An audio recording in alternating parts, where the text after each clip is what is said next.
Je suis en 1920 dans un territoire occupé par l'armée française, quelque part en Allemagne.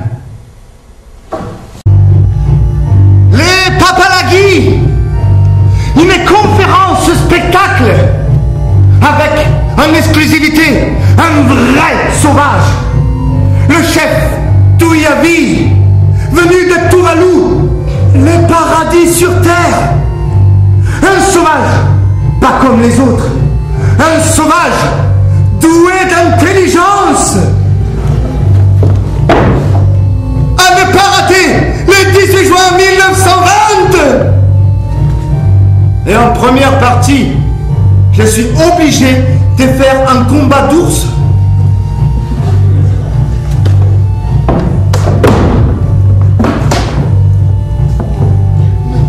Le seul ours blanc de l'univers, issu des glaces ancestrales, son intelligence et sa ruse, face à l'abominable ours noir des Carpates, féroce et affamé comme des hommes.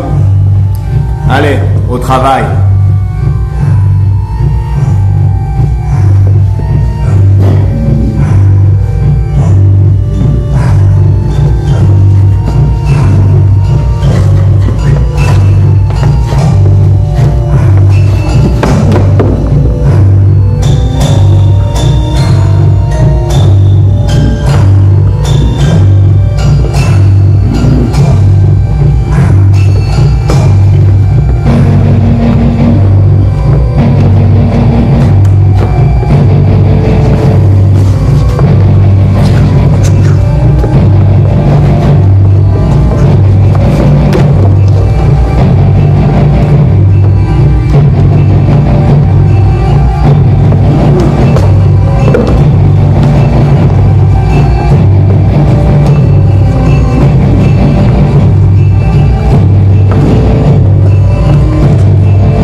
Nous allons pouvoir commencer notre spectacle.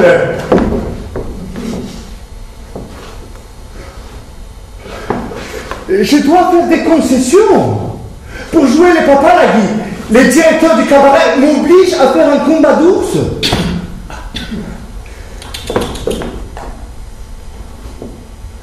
Que ce soit parfaitement clair entre nous. Ici, il n'y a pas de noir, il n'y a pas de blanc. Il y a deux hommes sur un même pied d'égalité. Ici, il n'y a pas de noir, et il n'y a pas non plus de blanc.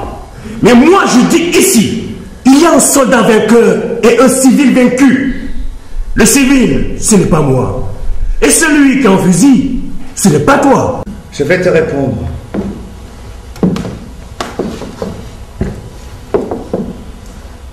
La vie du Papalagui est comparable à un homme qui part en pirogue. À peine éloigné de la rive, il pense. Combien de temps me faudra-t-il pour arriver?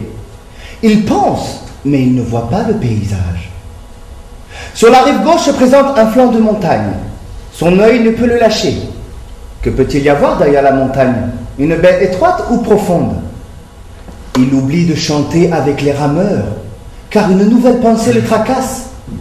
Et si l'orage venait avant le soir, dans le ciel clair, il cherche les nuages sombres. C'est comme s'il n'avait pas voyagé. Ses pensées étaient toujours loin de son corps et hors du bateau. Ah, mais je l'aime, tu sais, ce Touyavi. Gibi a failli devenir Papalagui. Le Papalagui laisse ses pensées devenir aussi brillantes que des enfants que l'on n'a pas encore éduqués. Ses pensées doivent agrandir la tête. Quand quelqu'un pense beaucoup et rapidement, on dit en Europe qu'il a une grosse tête. Au lieu d'avoir pitié de ces grosses têtes, le Papalagui les respecte particulièrement. Et quand une grosse tête arrive, elle doit penser en public, c'est très admiré. Quand une grosse tête meurt, on en fait une copie dans la pierre, encore beaucoup plus grosse qu'elle ne l'était de son vivant. Pour que les gens du peuple s'émerveillent vraiment et se souviennent humblement de leur propre petite tête. Le véritable but des pensées du Papa Lagui est la conquête. C'est une manière d'agir qu'il indique lui-même dans le mot connaître.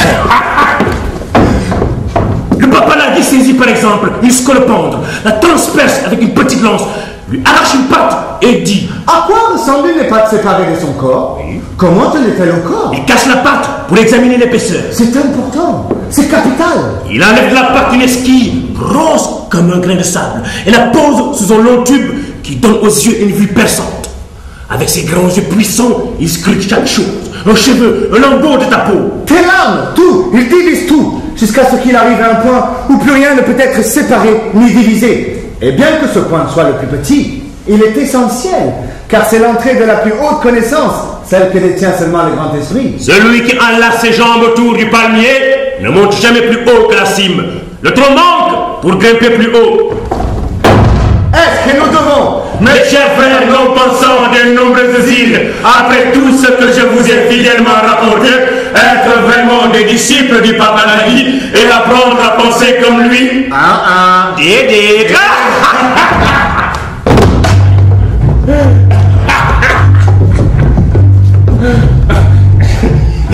Il faut nous garder de tout ce qui voudrait nous voler la joie de vivre, de tout ce qui assombrit notre esprit et lui prend sa lumière limpide, de tout ce qui met notre tête en conflit avec notre corps. Il y a eu un coup d'État. Il y a eu un coup d'État.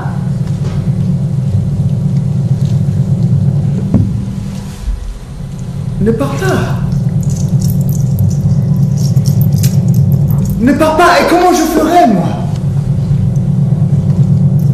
Il faut que tu restes. Tu n'as qu'à déserter. Ou arrange-toi seulement pour rester des 3 jours de plus. Fais-moi plaisir. Donne un bout de texte. Alors donne un bout de texte, juste pour moi. Le palmier est à moi. Quand je traverse un village à cheval, j'avance sans doute rapidement. Non! Non, Gibi, non! Oh, Gibi! Faisons les ours! Oui, faisons les ours! L'ours blanc, son intelligence et sa ruse, face à l'abominable ours noir, féroce et affamé comme 10 hommes! Yeah! Allez! Allez!